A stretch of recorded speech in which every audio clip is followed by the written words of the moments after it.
Tofi, Neftçilər filialındayıq. Kabinetdə hamısına yaxınlaşmışam. Yaxşı gedib də mətbəxə risk girək.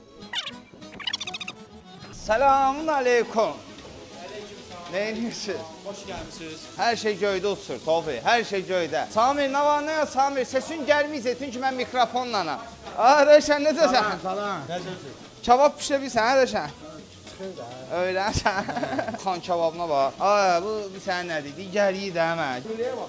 Tül kavla diye tül kavla. Sırqa verir, bu sənədir, Tofi. Mən də bilmirəm.